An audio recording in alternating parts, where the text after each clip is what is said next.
किसी शहर के रेलवे स्टेशन पर एक भिखारी रहता था। वो वहां आने जाने वाली रेलगाड़ियों में बैठे यात्रियों से भीख मांगकर अपना पेट भरता था। एक दिन जब वो भीख मांग रहा था तो सूट बूट पहने एक लंबा सा व्यक्ति उसे दिखा। उसने सोचा कि ये व्यक्ति बहुत अमीर लगता है, इससे भीख मांगने पर ये मुझे जरूर अच्छे पैसे देगा। वो उस लंबे व्यक्ति से भीख मांगने लगा। भिखारी को देखकर उस लंबे व्यक्ति ने कहा, तुम हमेशा मांगते ही रहते हो, क्या कभी किसी को कुछ देते भी हो? भिखारी बोला, साहब, मैं तो भिखारी हूं, हमेशा लोगों से मांगता ही रहता हूं। मेरी इतनी औकात कहाँ कि किसी को कुछ दे सकूं। लंबा व्यक्ति बोला, जब किसी को कुछ दे नहीं सकते तो तुम्हें मांगने का भी कोई हक नहीं है। मैं एक व्यापारी हूं और लेन देन में ही विश्वास करता हूं। अगर तुम्हारे पास मुझे कुछ देने को हो तभी मैं तुम्हें बदले में कुछ दे सकता हूं। इतना कहने के बाद वो लंबा आदमी ट्रेन में बैठकर चला गया। इधर भिखारी उसकी कही गई बात के बारे में सोचने लगा। उस लंबे व्यक्ति के द्वारा कही गई बात उस भिखारी के दिल में उतर गई। वो सोचने लगा कि शायद मुझे भीख में अधिक पैसा इसीलिए नहीं मिलता क्योंकि मैं उसके बदले में किसी को कुछ दे नहीं पाता हूँ। लेकिन मैं तो भिखारी हूँ, किसी को कुछ देने लायक भी नहीं हूँ। लेकिन कब तक मैं लोगों को बिना कुछ दिए केवल मांगता ही रहूँगा? बहुत सोचने के बाद उस भिखारी ने निर्णय किया कि जो भी व्यक्ति उसे भीख देगा उसके बदले में वो भी उस व्यक्ति को कुछ जरूर देगा। लेकिन अब उसके दिमाग में ये प्रश्न चल रहा था कि वो खुद भिखारी है तो भीख के बदले में वो दूसरों को क्या दे सकता है। इस बात को सोचते हुए 2 दिन हो गए लेकिन उसे अपने प्रश्न का कोई उत्तर नहीं मिला था। तीसरे दिन जब वो स्टेशन के पास बैठा हुआ था तभी उसकी नज़र कुछ फूलों पर पड़ी जो स्टेशन के आसपास के पौधों पर खिल रहे थे। उसने सोचा, क्यों न मैं लोगों को भीख के बदले कुछ फूल दे दिया करूं। उसको अपना ये विचार अच्छा लगा और उसने वहां से कुछ फूल तोड़ लिए। अब वो ट्रेन में भीख मांगने पहुंचा। अब जब भी कोई उसे भीख देता तो उसके बदले में वो भीख देने वाले को कुछ फूल दे देता। उन फूलों को लोग खुश होकर अपने पास रख लेते थे। अब भिखारी रोज फूल तोड़ता और भीख के बदले में उन फूलों को लोगों में बांट देता था। कुछ ही दिनों में उसने महसूस किया कि अब उसे बहुत अधिक लोग भीख देने लगे हैं। वो स्टेशन के पास के सभी फूलों को तोड़ लाता था। जब तक उसके पास फूल रहते थे तब तक उसे बहुत से लोग भीख देते थे। लेकिन जब फूल बांटते बांटते खत्म हो जाते तो उसे भीख भी नहीं मिलती थी। अब रोज ऐसा ही चलता रहा। एक दिन जब वो भीख मांग रहा था तो उसने देखा कि वही लंबा व्यक्ति ट्रेन में बैठा है जिसकी वजह से उसे भीख के बदले फूल देने की प्रेरणा मिली थी। वो तुरंत उस व्यक्ति के पास पहुंच गया और भीख मांगते हुए बोला, आज मेरे पास आपको देने के लिए कुछ फूल हैं, आप मुझे भीख दीजिए तो बदले में मैं आपको कुछ फूल दूंगा। उस लंबे व्यक्ति ने उसे भीख के रूप में कुछ पैसे दे दिए और भिखारी ने कुछ फूल उसे दे दिए। उस लंबे व्यक्ति को बात बहुत पसंद आई। वो बोला, वाह, क्या बात है, आज तुम भी मेरी तरह एक व्यापारी बन गए हो। इतना कहकर फूल लेकर वो लंबा व्यक्ति अपने स्टेशन पर उतर गया। लेकिन उस लंबे व्यक्ति द्वारा कही गई बात एक बार फिर से उस भिखारी के दिल में उतर गई। वो बार बार उस लंबे व्यक्ति के द्वारा कही गई बात के बारे में सोचने लगा और बहुत खुश होने लगा। उसकी आंखें अब चमकने लगी। उसे लगने लगा कि अब उसके हाथ सफलता की वो चाबी लग गई है जिसके द्वारा वो अपने जीवन को बदल सकता है।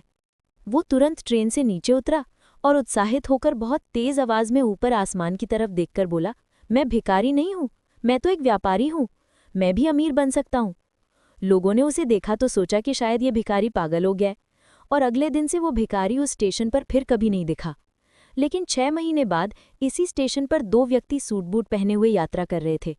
दोनों ने एक दूसरे को देखा तो उनमें से एक ने दूसरे से हाथ मिलाया और कहा, क्या आपने मुझे पहचाना? दूसरा व्यक्ति बोला, नहीं, क्योंकि मेरे हिसाब से हम लोग पहली बार मिल रहे हैं। पहला व्यक्ति बोला, नहीं, आप याद कीजिए, हम पहली बार नहीं बल्कि तीसरी बार मिल रहे हैं।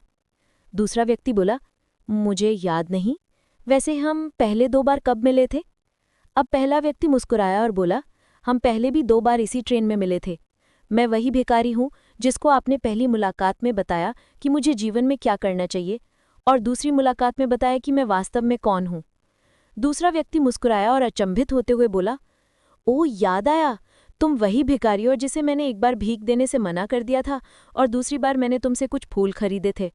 लेकिन आज तुम ये सूट बूट में कहाँ जा रहे हो और आजकल क्या कर रहे हो? तब पहला व्यक्ति बोला, हाँ, मैं वही भिखारी हूँ, लेकिन आज मैं फूलों का एक बहुत बड़ा व्यापारी हूँ और इसी व्यापार के काम से ही दूसरे शहर जा रहा हूँ।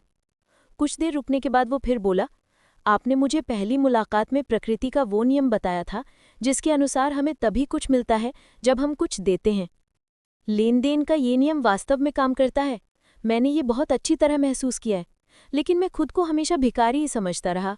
इससे ऊपर उठकर मैंने कभी सोचा ही नहीं। और जब आपसे मेरी दूसरी मुलाकात हुई, तब आपने मुझे बताया कि मैं एक व्यापारी बन चुका हूँ। अब मैं समझ चुका था कि मैं वास्तव में एक भिखारी नहीं बल्कि एक व्यापारी बन चुका हूँ। मैंने समझ लिया था कि लोग मुझे इतनी भीख क्यों दे रहे हैं, क्योंकि वो मुझे भीख नहीं दे रहे थे, बल्कि उन फूलों का मूल्य चुका रहे थे। सभी लोग मेरे फूल खरीद रहे थे, क्योंकि इससे सस्ते फूल उन्हें कहाँ मिलते। मैं लोगों की नज़रों में एक छोटा व्यापारी था, लेकिन मैं अपनी नज़रों में एक भिखारी ही था। आपके बताने पर मुझे समझ आ गया कि मैं एक छोटा व्यापारी हूँ। मैंने ट्रेन में फूल बांटने से जो पैसे इकट्ठे किए थे, उनसे बहुत से फूल खरीदे और फूलों का व्यापारी बन गया। यहाँ के लोगों को फूल बहुत पसंद है और उनकी इसी पसंद ने मुझे आज फूलों का बहुत बड़ा व्यापारी बना दिया।